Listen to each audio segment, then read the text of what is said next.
Like, it is properly quick, properly athletic. I'm here with the new Hyundai Kona, which is kind of an all-new car, or I like to call it the little bulldog, and that came from the designer. One of the designers in an interview once said, you know, I kind of modeled this car after a bulldog, small, aggressive, kind of in your face. I like the design. I think in front there's elements of Range Rover definitely present in there. A couple of things I want to point out in the front. I love this.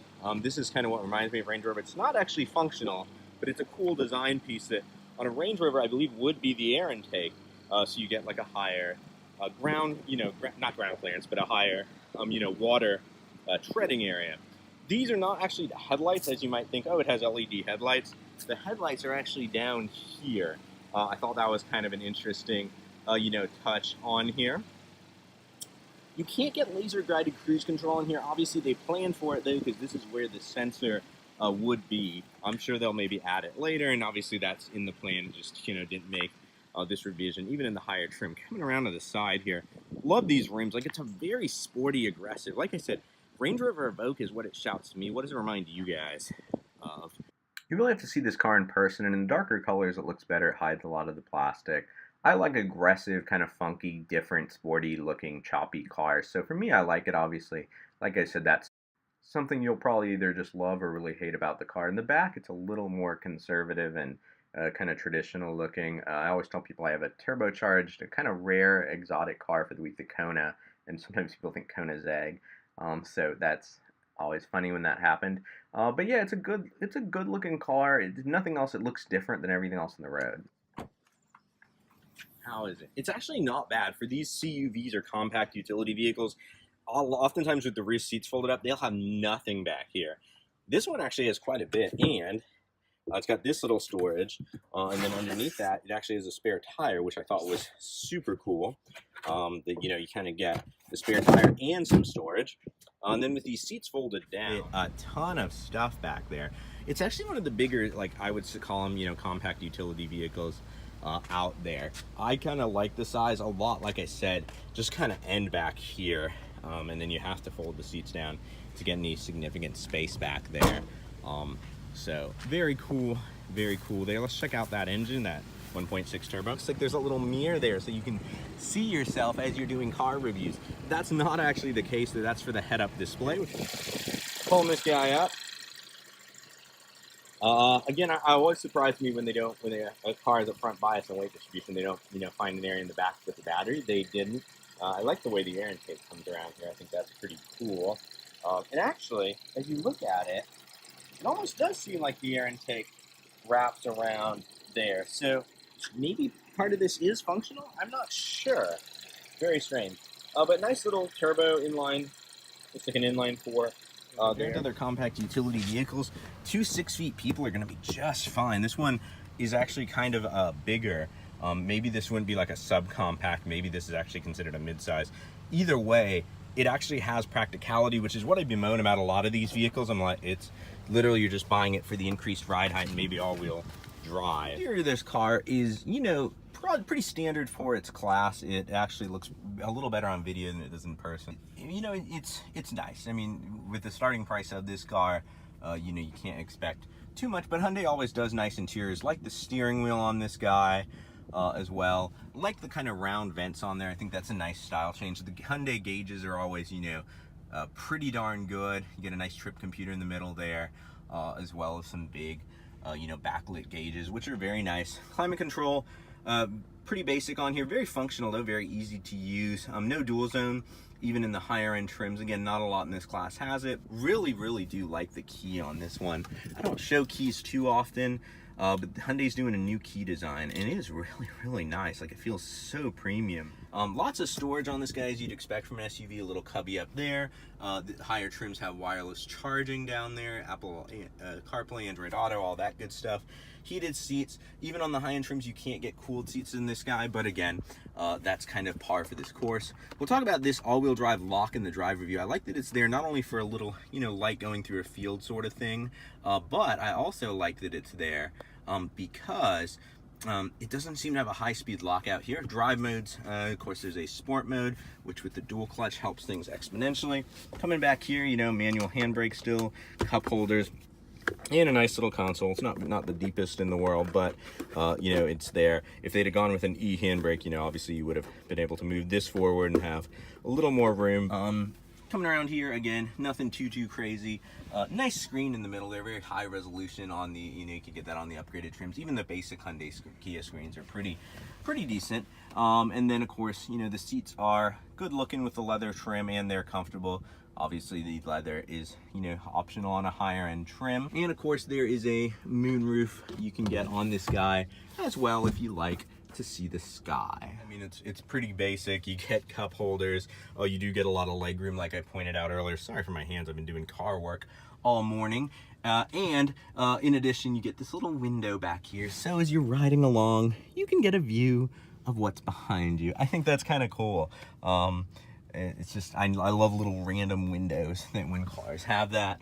And then of course, good visibility out of the back here as well. Hyundai has some of the best driver assistance systems out there. This one includes speed, your lane information.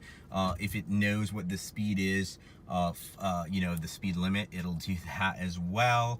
So lots and lots of information there. You know, available to you. It'll also include your blind spot monitoring. I'll overlay if I can get everything it includes. Check this out, it looks so cool. So yeah, away it goes into its little cubby. Goodbye. Car, it just whirs up to life. So cool.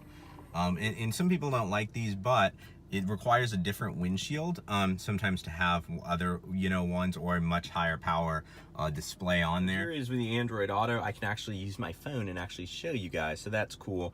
This is the latest version, so this one that I have includes all the messaging apps, and then eventually once Waze releases a version, since I'm on iOS 12, it'll have that. These are your favorites, you know, your home button, pretty standard.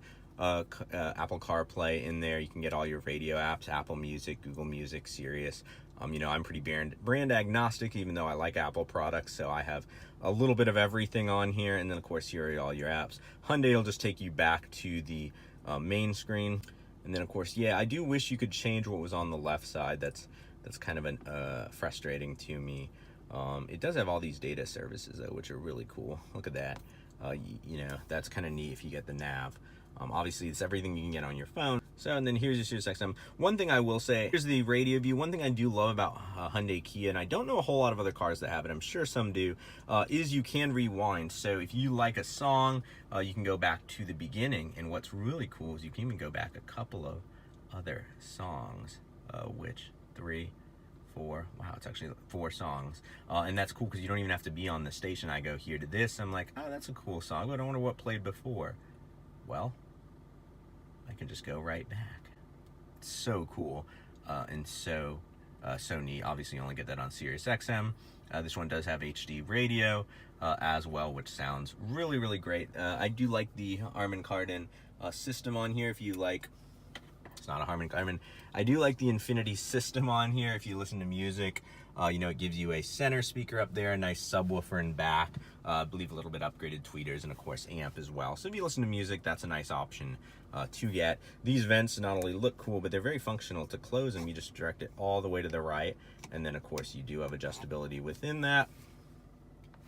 Dual power down here, as well as only the one USB, which on an SUV, I kind of wish there were 2, but again, you can just get an adapter for one of these, and you can of course option up the wireless charging. So if you have a newer iPhone or a phone if you have a phone that supports that, it's kind of cool. And then I like this, it almost looks like a manual. We'll talk about that more in the drive review. All right guys, so on to that drive review. One thing I like to do is I like to lock the all-wheel drive system if I'm driving really spiritedly, because otherwise it's just basically a front-wheel drive vehicle until the system detects something, and by then it just gives this weird thing. Somebody can let me know in the comments if that's like a bad thing to do. But it doesn't have a lockout, unlike a lot of these where at like 30, 40, it like starts to knock you out of the lock. So I just do that and sport mode. Let me take it out of the all-wheel drive though and leave it in sport and kind of show you all-wheel drive lock off.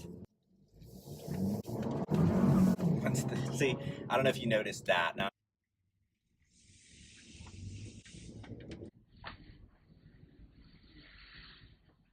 I'm going to do the exact same thing with the 4-wheel drive lock on, just to show you what a big difference in the balance and dynamics of a car make. it's pretty incredible. Okay, same exact maneuver, same exact throttle, but with all-wheel drive lock on. Boom. No, no front wheel drive torque steer. You get your back pushing you through a little bit, and you also get the front pulling you through. This is a surprisingly athletic SUV, let me tell you. That was probably the biggest surprise. Like, I knew it's a Hyundai, so I knew it'd be nice quality. I knew it would be nice inside, but it's actually a really nice drive. Let me start on like how it is as a cruiser. It's very efficient. This engine is good. Good power, good fuel economy, things like that. But here I am in sport mode. Like it kicks you back with that dual clutch and with that turbo, and it feels very fast. The steering in sport mode, as you can see here, I move it just a little bit and it actually moves well. It's got a nice ratio, and it tightens up nicely in sport mode. There's definitely a certain sportiness to this SUV. One thing I will say, but it has a dual clutch, which I thought was an interesting choice. It's kind of slow shifting. There's no paddles, so you probably won't shift it anyway. Just leave it in sport. It's pretty good as a dual clutch at figuring out what you need and getting where you want to be. Sport will keep you in a low gear, and downshift very aggressive for you. There's a bicyclist here, so I'm gonna take it on my little test track now and kind of talk through the various aspects. All right, so initial off the line acceleration. This is about a little very mild turbo lag, but it's really not bad. And then once those turbos hit, it's incredible. And when I see turbo lag, don't think of cars from the 80s. It's just me as an auto journalist driving lots of turbo cars. It's a little there. Half of it though is honestly the dual shift downshift on the dual clutch. Like I said, the steering is incredibly good. The engine is incredibly good. The brakes are surprisingly grippy. I would say, as a true sports vehicle, like compared to like a Mazda, or if you're comparing this to other sporty SUVs, it's probably the tires that kind of let it down a little bit, but you can obviously switch those if you like spirited driving. Believe it or not, that's the part that gives up first. The suspension is actually pretty well tuned on this. You can tell having the M Designer on staff at Hyundai Kia has really helped their cars be a lot more athletic, to the point of being, equal to Honda, and in some ways comparable to Mazda. The Mazda is probably just a little bit more fun, but it's not bad. There's a dog in the road. Gotta go a little slow for that. He's on a leash now. God, this is fun. I never thought like a compact utility vehicle would be fun. I mean, there is the Mazda, I guess CX-3, which is really just a Mazda 3 wagon lifted in a lot of ways. But this guy, like, you don't think of Hyundai as the athletic choice. That's starting to change a little bit, though. I don't know if there's a Kia version of that, because the Kias tend to be just that little bit more aggressive, and then Hyundai tends to be more like a luxury thing, at least here in the States. It's probably very different overseas, because their cars are 90-some% the same here in the States, the Hyundai and Kia cars, if there's a shared sibling. A lot of differences come down to, tuning, interior, etc. But the engines are often shared, as are the platform or chassis. Would I buy this car with my own money? You can get these, I believe they start at like under 20, which is a steal. Fully loaded out at 30.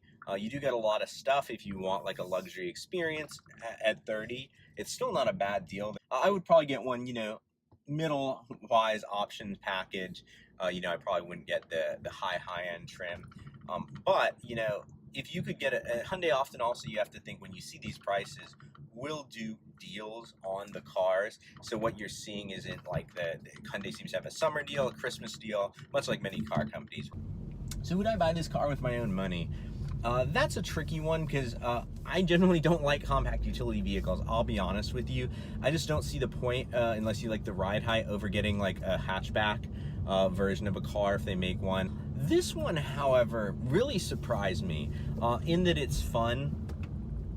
It's a good all-around vehicle. It has some utilities I showed you earlier, and under 20 grand it's a bargain. And even at 30, with like incentives you can get, the dealers will sometimes often work with you, and then Hyundai seems to be pretty good about at least once or twice a year. They seem to do a big sale where there's a couple of grand off or a great interest rate, things like that. So chances are, even on the loaded one, you're not going to be paying 30 for this. You're going to be paying somewhere in the 20s. I would probably, if I was personally buying it, get like a midline trim. There's a lot of cool tech that I'm just like, like if I could just get it with, you know, the better sound system, and maybe like heated seats, I could probably forego the head-up display and the nav, things like that. This is a really fun compact utility vehicle, and it's kind of sporty as well. So I really have enjoyed it, more than I thought I would. So, you know, Hyundai and Kia have constantly been upping their game, and this is another example of that. Well, next time, my speedy racers, drive on.